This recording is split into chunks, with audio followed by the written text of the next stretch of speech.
everything dominating the back pages. Obviously the Suns. It's not a good spot to be in, is it? Well, it's not good for the code, game, club, whatever. But I mean, I've really got my own players to worry about. But yeah, it's disappointing all round, obviously, for everybody. I guess more importantly, the kid needs support, and that's the most important thing to come out of it, I think. Is it surprising, do you think? I mean, it's not surprising in society, so why would it be surprising in AFL? So, is that the same here at the Lions, do you think? How would you know? I mean, everyone tries their best to put the right procedures and things in place to counteract things, to put not only measures in place to stop it, but to support as well. So, I mean, no one's immune, are they, to anything in any sport, any industry, any code, from any factor of life. So, why would we be any different? Is it something you might want to talk to players? Would you directly ask we do. We talk to them.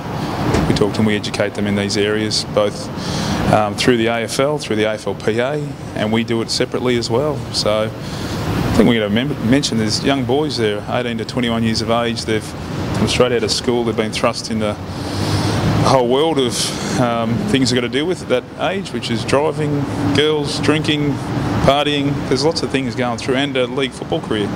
So there's a lot thrown at their plate, and they get it wrong sometimes. So we have to support these boys as much as we can. Seeing how this is all blown up, is it sort of a potential wake-up call for players you might be considering? Well, let's hope so. I don't really like the exposure of it, to be honest. It's not fair on just one particular individual, but hopefully it's, that it can be used for others as well. As I don't really want to be in this position. Is there anything else you can think of that might minimise the risks of it happening within a footy club that could be done in the future? Yeah, you can always do more. Without going into detail, I think we do a lot, but there's always more you can do for young players to make the right choices. But something you can't always be there. So you try your best, and I'm sure the parents of the kids as well try their best as well. I mean, we don't even think about them in this. I'm sure they do their best to try and educate their own sons as well and daughters. So the serious stuff done. Let's turn to the playful stuff. You've got a game on this weekend. Yes, we do. We play Fremantle, if everyone remembers. It's actually at Perth, so, and it's a difficult game. They're a good opposition and top of the ladder, so we've got a fair few challenges. Obviously, you must have taken some heart from last weekend.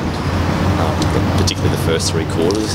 What can you take from that you might? Well, people probably wouldn't even know. We've won 4 out of the last 5 first quarters in games, so we know what we can do, and our best is actually okay. It's a matter of how long for, and that's always the factor with us, and has been. Whether and we can find the contributing factors, reasons, excuses, call them whatever you like.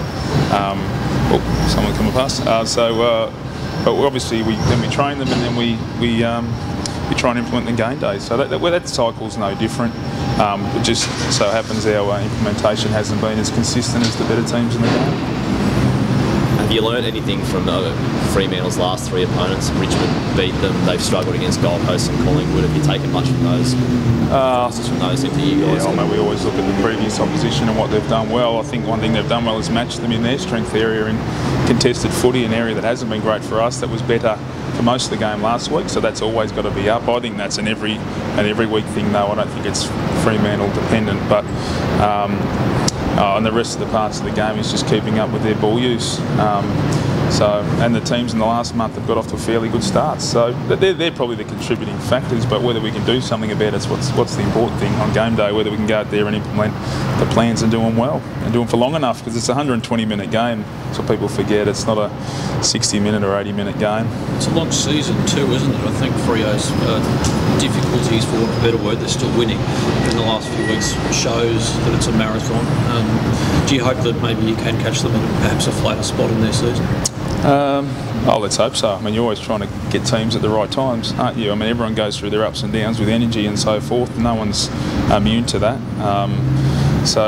Look, we're hopeful, obviously, that we can get them at a time where we're hopefully got enough signs of good performance to put in another extra quarter to get us over the line. So, a lot of onus on Matthew Lornberger this weekend. How much faith have you got in him? He's been in and out of the team early in the season. What sort of belief do you have in him too? The beauty is we gave him more ruck time last week, so it's worked out good timing, and I thought he did really well against Jacobs with his time on him. So we're going really confident. Matty goes in really confident because then he pushes forward and has a few shots on goals as well. So he's got some weapons that I think Sandilands will be worried about as well. We all know Sandilands wins the hit-outs, but I think Matty's got some goods that can worry the opposition as well. Have you seen much any indication that he might be getting back to his better form? I think so. I mean, I think we saw that last week. I think he had a high 20s hit-outs part-time and then had 3 shots on goal going forward. So I think that's a pretty good output for a big fella. It's a good opportunity for him in a way to boost his confidence after an up and down season to have a full run of it. Yeah, it has, and it's funny with ruckman. I mean, Matty's been playing predominantly forward, not in the ruck. You can't forget that. So, and he's not a forward. So it'd be like playing Dane Beams out of a forward pocket. Of course, he's not going to have the same output as he would if he's full-time mid. So now Matty gets the opportunity to be full-time mid, as Stefan Martin did in the last 9 weeks last year, and he did that pretty well when he got that opportunity. So when the ruckmen get the full-time crack, they tend to play better. No, you're right. There you go. I was going to say, were you disappointed in Steph's? I mean, he hit him in the throat, so he gets suspended. That's just the way it goes. I mean, you compare it to others if you like, and the severe, but that's not a MRP thing. It's probably the rules as stated, not so much that's how we view them. Not so much the MRP's just putting the numbers together and having an outcome. So they've done their job. It's just whether we think the comparisons between what's happened is fair, and that's probably more of a game thing than a match review panel thing, I think. I mean, we disappointed in him. Oh yeah, of course. I mean, I think what he did was just a bit of an accident, to be honest. He tried to show, rough him up a bit. They're bumping, we're bumping, and he went to bump, and his elbow hit him in the neck, right in the sweet spot, and he went down. So that, whilst you can be disappointed, it is. But he was just trying to support Pearce and support those around. He's a little bit taller. He's got to realise that maybe his elbows, he has to be a bit lower than the rest of Dane Zorko does it. It's probably not an issue because he can't get that high, can he? So it's just one of those things. Can I just ask for our Melbourne office? Jared Rockhead this morning was diagnosed with a melanoma on his lip. Yeah. So he'll be out for indefinitely. I guess it's a bit of a wake-up call. I mean, the fellow redhead himself, the sun safety, it's important for everyone, isn't it? Yeah, and some say we look alike too, which is amazing. But yeah, it is. I mean, we always get checked up here. I mean, I had 4 things cut out last year, and it's very common nowadays. And I've spent a long time up here in Brisbane, out in the sun too. So it's something I think as an industry men's health we have to sort of look at, particularly now that we're in an industry we're outdoors all the time. So I didn't heard that. It's sad to hear that, but yeah, it's obviously a very important thing when you're talking about your livelihood. He's only 28 years old. I mean, as a kid, I'm 28 myself. You wouldn't think at this age that's something to be confronted with, do you? Yes, and it is, and that's why we always have to look after ourselves. Pearce, has he got to get through the session today? Yeah, Pearce has to get through the session today to sort of. We have to be 100% clear of that.